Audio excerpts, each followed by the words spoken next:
Hey guys, here's that Cuban chain from my last video. So if you're wanting to get into making them, I got a few tips for you. If you're going to do it from the ground up, expect to use a lot of your time, especially if you're running solo, you don't have other workers with you. So when you get your links, if you're ordering them or you're making them, your jump rings, the biggest step that is the most tedious is sanding the gap here. So when you cut them, they're going to be open. They'll be open like this here. Not to this extent, but they'll be open about like that. So what you need to do is get yourself a piece of emery paper. I use 600 grit. You're going to want to fold it in half like this. Then you just want to stick it between the gap here. And you want to sand it.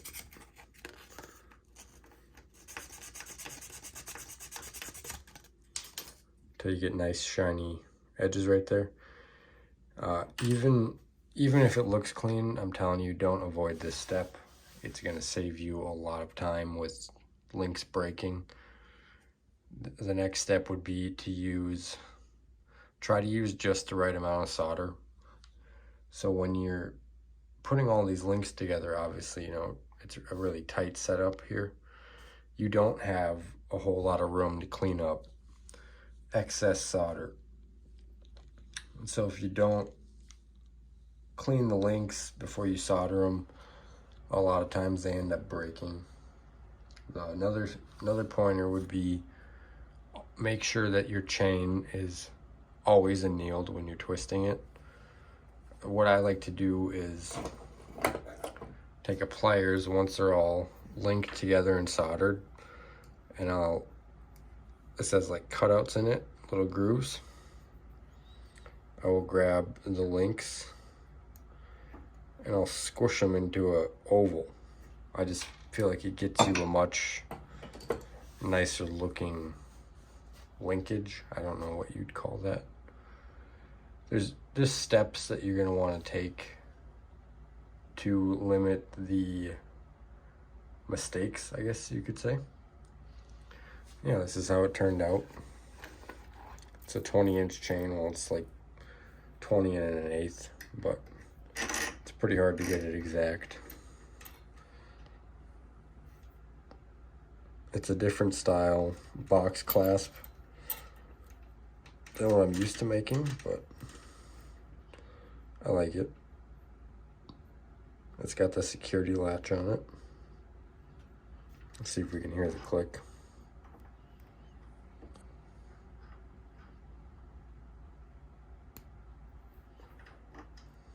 I'm not sure if the camera picked that up, but really nice chains. If you're buying them handmade, they're going to be expensive. There's no way around that. You can buy a machine made for less than half the cost, but there it is.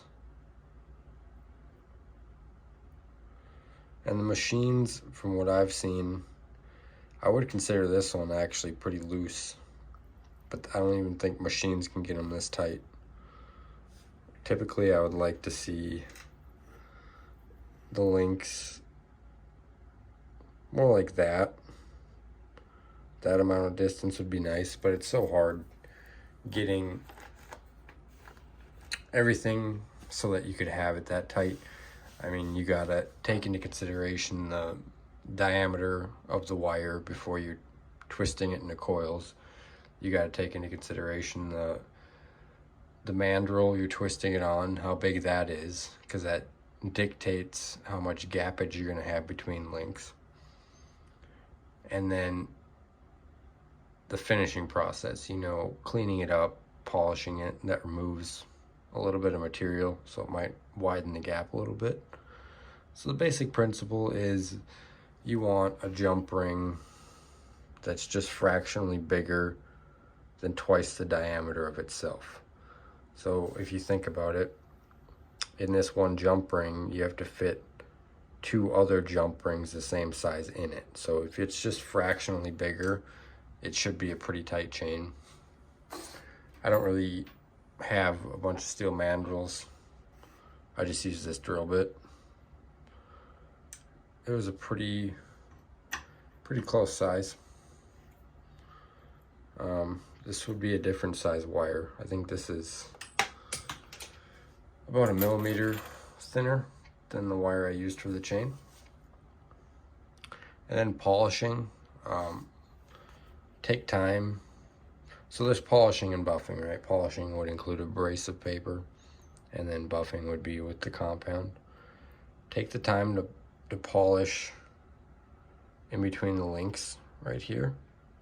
Don't just do the top and the sides. That's gonna set you apart from other people that make it by hand. And so my next one, I'm hoping is gold, and for myself. It'll be expensive though, probably.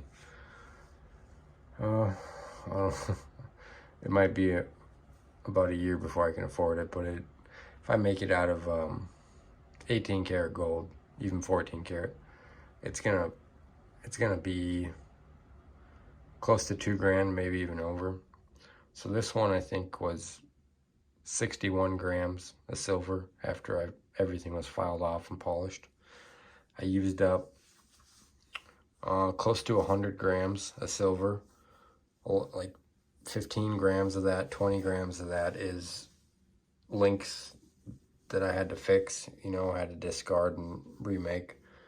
And that's just kind of part of the process if you don't take the time to clean the jump rings before you solder them. And so that's a mistake I made. I knew better, but I tried to do it quick so I can get it out. And inevitably that made me waste more time on it.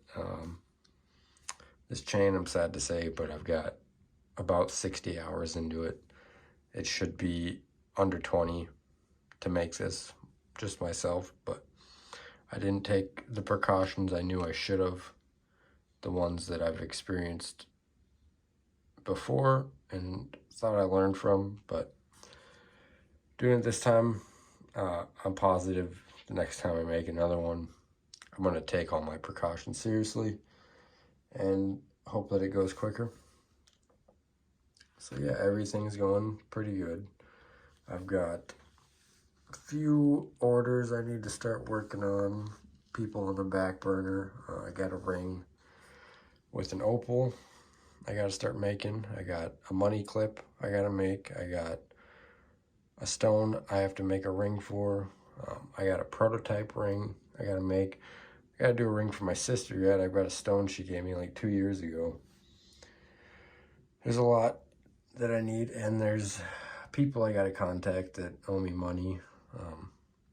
That's never really fun, but I just try to be nice about it. Let them pay me when they can. Yeah, that's my progress for the last little bit. I haven't had much content in the last year, really. That's because I took another job.